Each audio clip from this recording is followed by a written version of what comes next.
Good morning. So I hope all of you are now ready for the class. Very good morning to all of you. All right. So as we all know, today we are going to go forward with our optics. Rather, I should say we should go forward with our diffraction chapter. In our last class, we have seen that what happens when we have one slit, a single slit, and how the diffraction pattern and the rest of all the 7 points that we had discussed occurs. Today, what we are going to discuss is going to be the same things, the same points that we had discussed the other day, but this time the cause is not a single slit but double slits. Okay, so moving from the single slit diffraction to double slit diffraction pattern is today's learning objective. Okay, now as if I may remind all of you that when we are doing anything with diffraction, remember I told you that there are a few points which should be maintained or which can be considered to be done step by step. The same kind of step by step calculation will be done in this case also, in case of double slit as well. Okay, so we will begin because the entire class, if I do the entire calculation in one class, the class length becomes very large. So what I have decided today I will be doing half of the discussion and calculation, and then we will move forward with the rest of it in the next class. Okay, so as if we are doing the part 1 of Fraunhofer diffraction at double slits.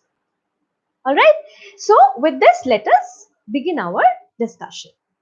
Now, students, please remember that first let us try to understand that what is the difference between a single slit diffraction and double slit diffraction. Okay, so see, when we were considering, if you remember, yes, the last class we had one such slit. Now, let me first explain to you the diagram that I have drawn, then it will be easy for all of us to recall the earlier results as well. So as you can see over here, this bold line that has been drawn over here has been cut on two different positions. These cuts are actually the slits that we are going to call as the so-called double slits. Okay, so these are the slits. Say I have called one of them as slit S1 and the other as slit S2. Now what will happen when parallel set of rays are coming in and passing through these slits? What will occur? Individually, the same diffraction will be occurring from S1 as well as S2. So as if now we are going to have the resultant of the passing rays, one from S1 and the other from S2. And what is individually going to happen in S1, we have already discussed in the last class, right? Those who have not seen the last class or those who want to remind themselves, please go to my channel and see the single slit diffraction class. Then it will become very easy for you all to understand this part as well. So what is the extra thing that is happening in case of double slit? Individual S1 is causing diffraction at single slit. Similarly, single slit S2 is also causing the diffraction. However, the extra thing that is going to happen in case of the presence of these double slits is that the resultant of the waves from S2, the resultant of the waves from S1 will also be interfering with each other on the screen.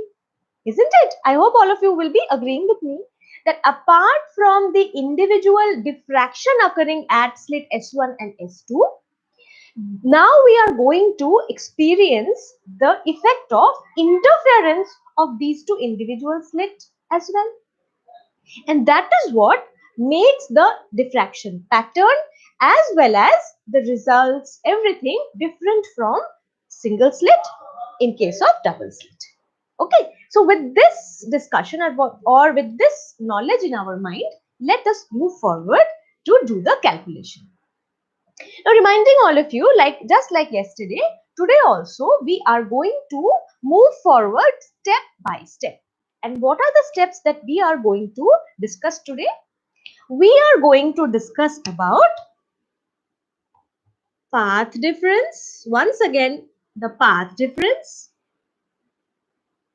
Then we will talk about phase difference. And the next point that we will be discussing will be called the resultant amplitude. But students, please remember that here when we are going to discuss the resultant amplitude on the screen, this resultant amplitude is not going to be just the contribution from diffraction. Now, in this particular discussion, the contribution will also be coming due to interference between diffraction from S1 and diffraction from S2. So while we are discussing the resultant amplitude, or when we are deriving the resultant amplitude, we will actually take help of 2 points. And what are they? First, we will remind ourselves about the resultant amplitude from a single slit. And then we will take the help of vector addition, and we will then find out the resultant of the interference as well as diffraction, the single slit contribution and double slit contribution. So then we will be finding out the resultant, which is our final result. Okay. So the resultant amplitude will be calculated with the help of 2 steps in today's double slit explanation. Fine. Once we have obviously calculated the resultant amplitude, the fourth point would obviously be the resultant intensity. Resultant intensity. So these are the 4 points which we will be discussing in today's class. The rest, namely the conditions for minima, conditions for central maxima, conditions for secondary maxima, these would be discussed in the next class. All right. So with all these points in mind, let us now start to do this particular calculation. All right. So let us first begin with the path difference. Now, you might be wondering that which path difference are we going to calculate today? This is a very, very good question. In fact, it should come to your mind that today it is not the path difference between two sources where the two sources are originating within the single slit.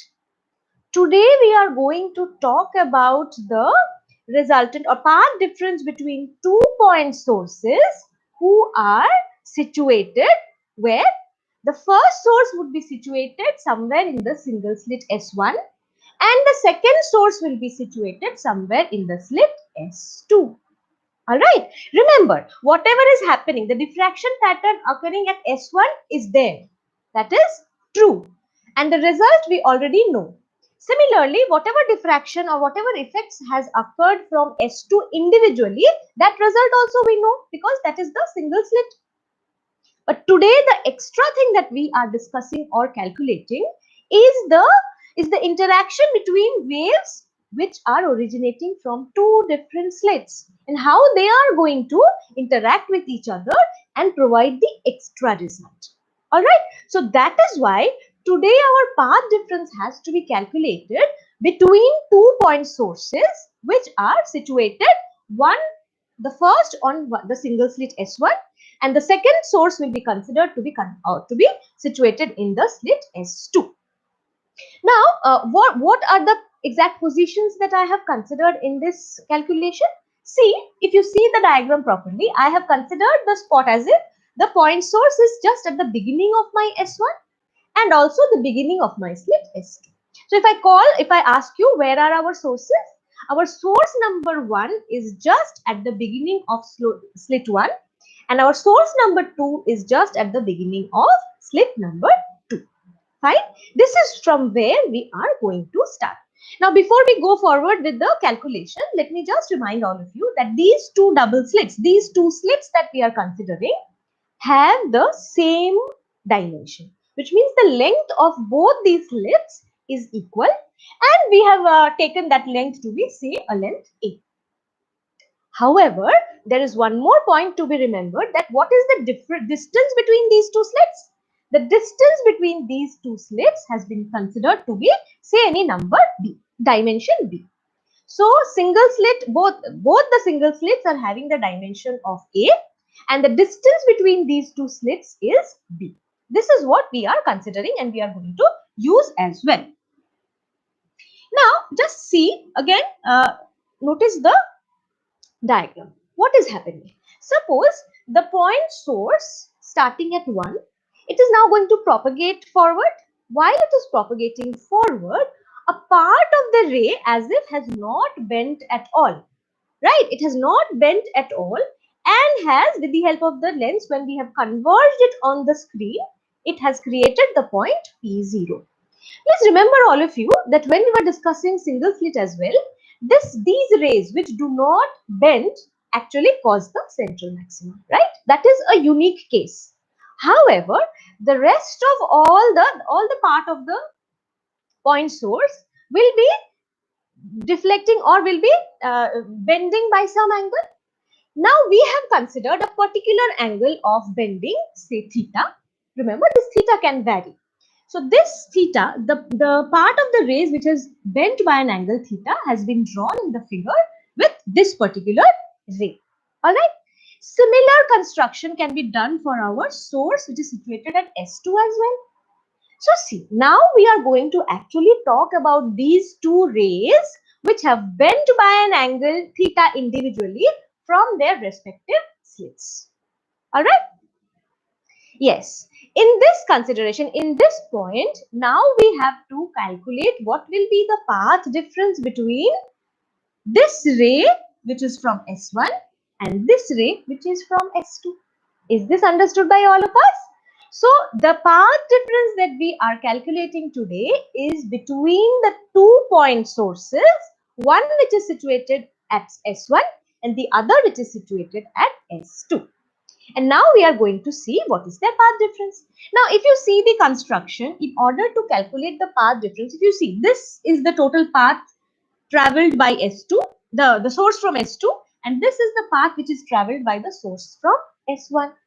It has been shown that it has been seen so many times that the extra path is actually traveled by this source from S2, and in order to calculate its dimension, once again we are going to follow the same construction that we had done in case of single slit as well.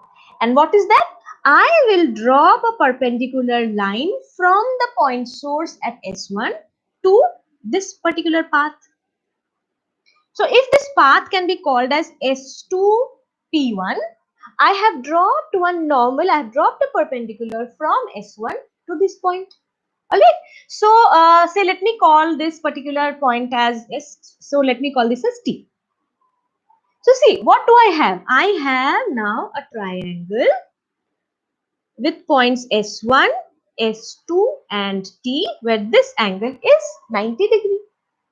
Now, what am I actually trying to calculate? I am trying to calculate the extra path or the path difference which is S2T, which is this length S2T.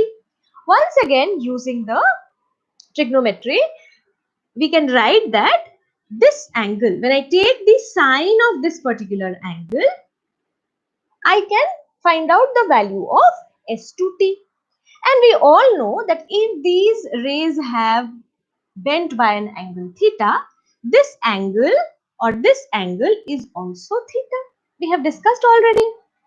So, can I not write sine theta is equal to opposite or perpendicular by hypotenuse? So, what am I going to get? I am going to get S2T by S1 S2, or the distance between the source 1 and the source 2. Now see, what is this length S1 S2? Can you all think and tell me? Acha, I have a question from Rupam. Second slit same. Okay, now see Rupam, this is a very, what to say, the calculation that we are doing, considering that both of these rays have bent by the same angle, this is the minimum, this is the lowest level of calculation that can be done or which is generally done, and it suffices because the rest of the effects, when this angle is theta and the other angle is theta 1, This causes so much of complication not only in the calculation but on the pattern as well, that it is not sustained. What is the meaning of sustained? Which means we will not be able to observe it. All right. So there can be various different angles. However, it is seen that the interference actually occurs between 2 point sources which have bent by the same angle. All right. That is easy for us to calculate as well, and actually it is easy for us to observe as well. So if there is another ray which has bent by say an angle theta1, it will interfere properly with another ray from S2 which has also bent by theta1. So the calculation will be done in that case. And since today we are doing the calculation for any general theta, that problem goes away. This is all our headache at this point. So the question which I was asking you all is, what is the length or what is the distance from S1 to S2? So what is it actually? See, when I started from the beginning of S1, this slit width was considered to be A, whereas the distance between the two slits was considered to be B. So the length S1, S2 is nothing but the addition of A and B, which is A plus B, correct? So this length comes out to be A plus B, and S2T is nothing but our path difference. So from here, we can very easily write that the path difference between the sources starting from S1 and S2 is nothing but A plus B sine theta. All right. So this distance B has come in now extra. All right. Yes, very good. All of you have already come up with the right result along with me, that it is now A plus B sine theta. Now, once we have received our result of path difference, obviously what will be the next step? We are now going to calculate the phase difference between these two waves, right? So what will be the phase difference now? So if I want to write this as now the phase difference,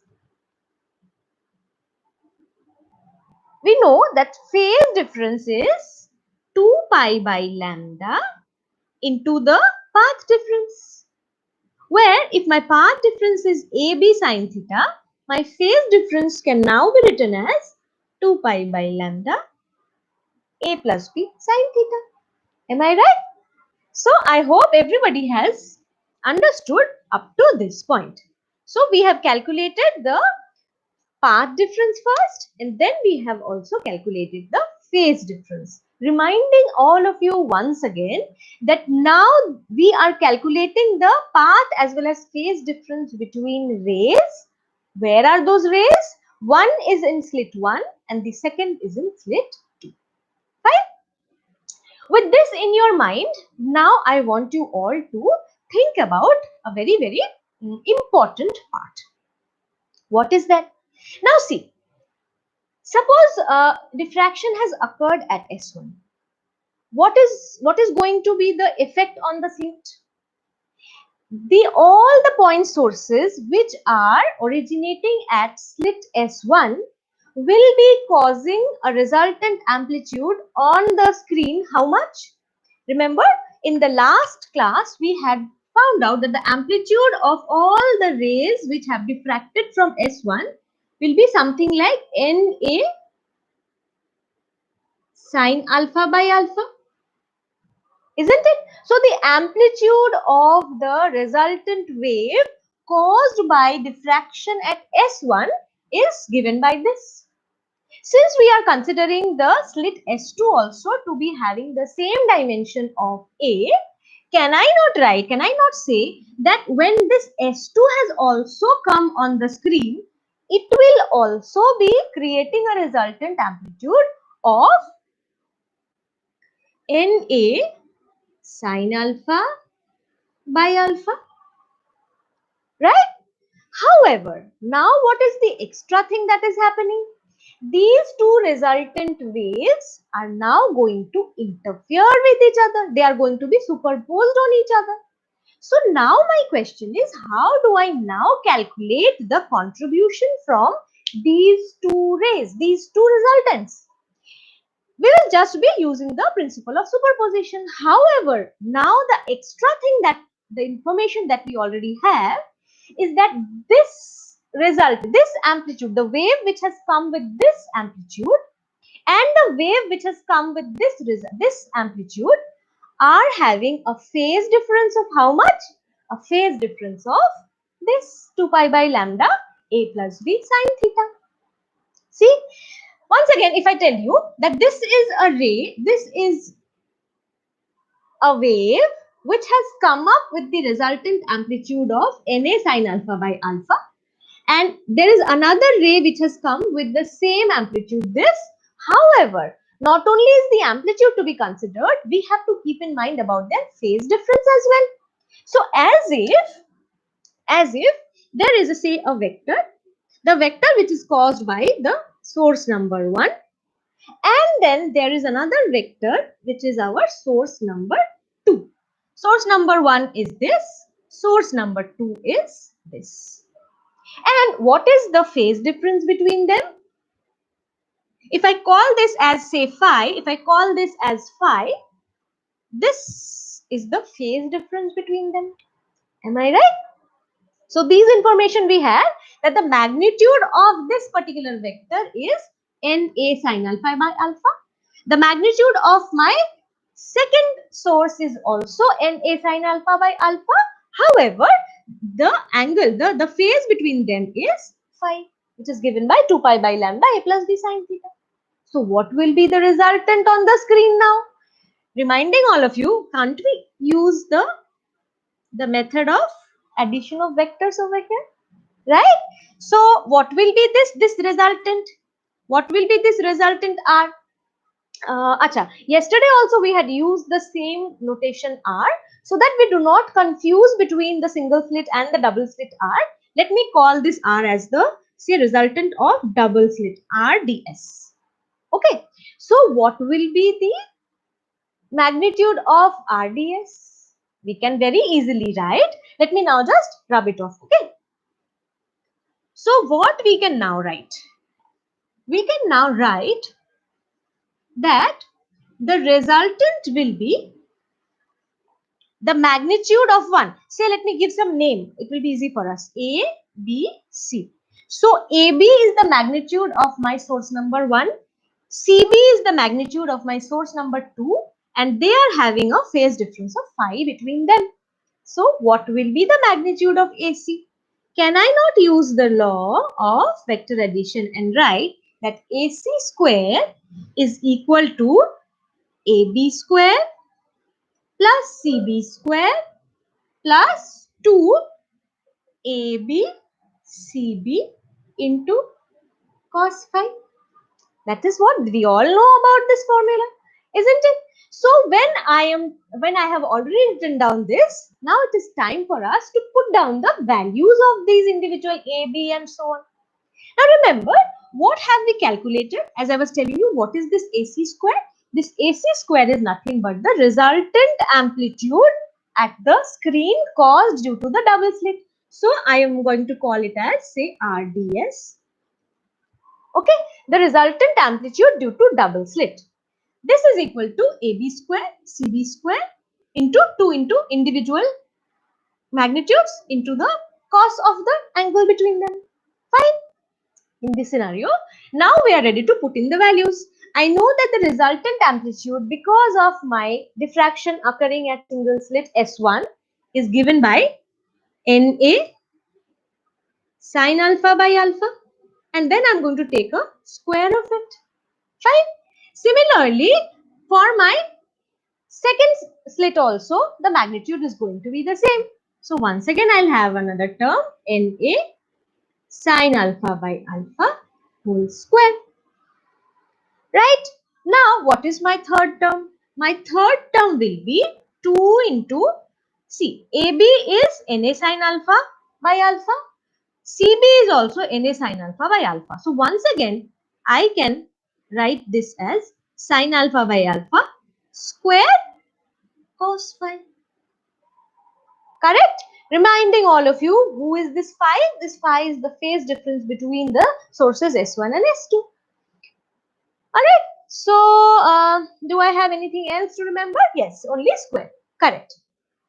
So in this scenario, we are now having all this. So see, this quantity plus this quantity is nothing but twice of this.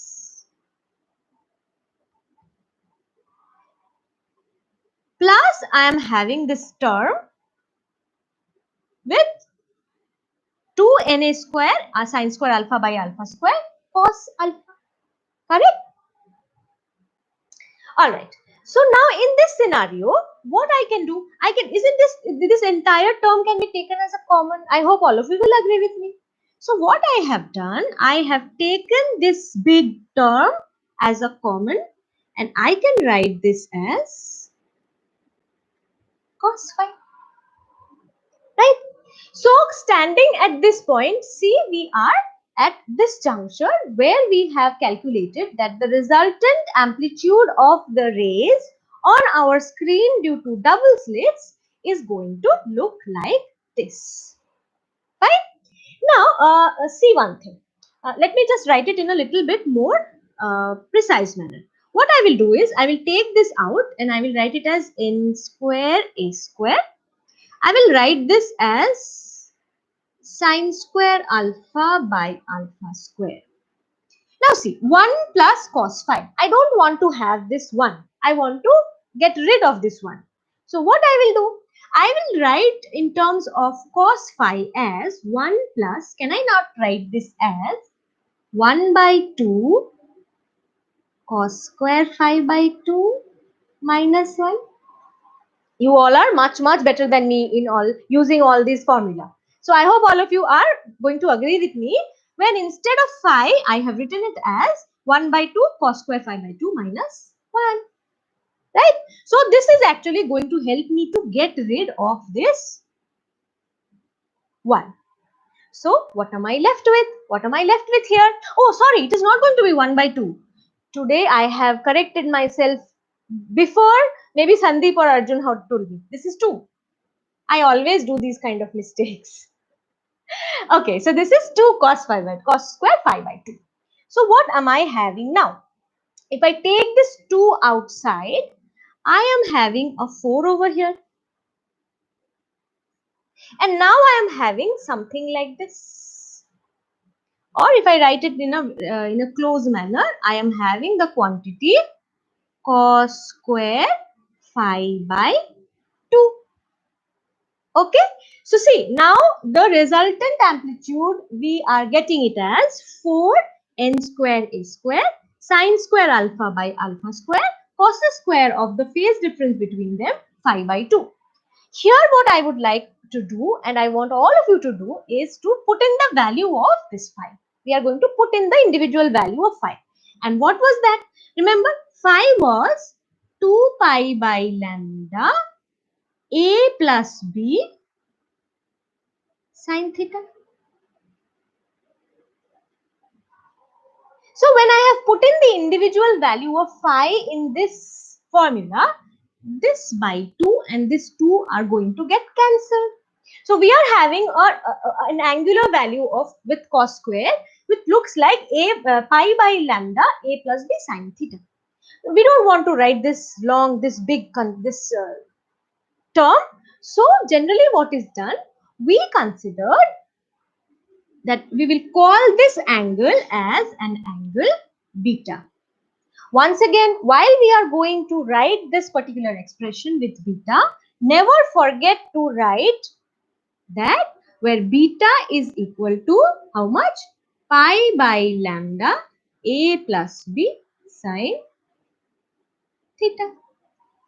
So this brings us to the final expression for the resultant amplitude at the screen caused due to diffraction at double slits.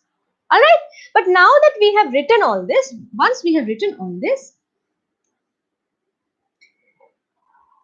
this is the end of our point number 3. Point number 3 was what? Point number 3 was resultant amplitude.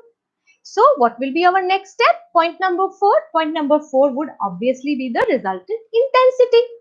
But then if I ask you what will be the resultant intensity, all of you will readily say that amplitude square is going to be my intensity. However, see, the mathematics that we have followed in order to calculate the resultant amplitude was all done in terms of square itself. So actually, can I not write that this resultant of double slit, which is taken as a square, is already my result for intensity? So actually we have done the calculation for point number 3 and point number 4 together in this scenario. Okay, so see, so finally now we are also having our result for intensity caused due to the double slits on the screen, which is now I intensity is equal to 4n square a square sine square alpha by alpha square cos square beta. Now, once we all have written down this particular expression, now I want you all to walk with me through this expression. I want all of you to now consider this expression and try to realize the significance of this. All right. And what is that? See, if you just go behind or go back to the last class, what was the intensity due to a single slit? Remember, it was only n square a square sine square alpha by alpha square. This part was because of the single slit. And now today, when we have superposed two such single slits, we have got another extra term, which is this cos square beta. Now, why has this come about? The answer is this second term has come because of interference. So this individual result was from the single slit. However, the moment the sources from those individual single slits have now superposed and have interfered, they have given us the second term, which is the cos term, which is cos square beta, right? Now, once again, there is one more very interesting thing to be noted. If I ask you what is the maximum intensity possible in case of single slit, remember what we had calculated? It was n square into a square, right? But if I ask you the same question today, what is the maximum possible intensity for a double slit diffraction pattern? What will be your answer? Considering all these angle parts, this to be 1, this to be 1, the maximum intensity that we can get for a double slit is 4n square a square. So are you following that? If you remember, we had called this n square a square and I0 as the maximum intensity for single slit, for a say single slit. So this single slit diffraction is as much as 4 times of this intensity of single slit is the intensity due to double slit. So are you trying to understand the significance? What we have done, we have just doubled the number of sources. From one single slit, now the light rays are also passing from a second slit. So number of sources is 2, whereas the maximum intensity has become 4 times. Are you following me? So see, it can also be considered like as if when I work alone, whatever result I can achieve, when I have a good team member, when I work with a member or a team member of myself, the result that we can reach together will not be a double of our individual contributions. It is now going to come up as a even more. It will be coming it as 4 times. So with this particular idea or with this particular thing in our minds, I am going to end today's discussion about double slits. All right. So just summarizing the class before I end it, what we have done today, we have considered the double slit. We have seen how the figure can be drawn. We have calculated the path difference between two sources which are situated in single slit S1 and single slit S2. From there, we have moved forward to find out the phase difference. From phase difference, we have moved forward to find out the resultant amplitude and then finally the resultant intensity. Okay, so the next steps, namely the conditions for minima, maxima, will be done in the next class, and we are also going to see that how the pattern would be observed on the screen because of these terms because of the sine square alpha by alpha and the contribution from cos square beta as well. All right. So that is all for today. I hope you have understood whatever we have done today. So that is all. Bye bye all of you.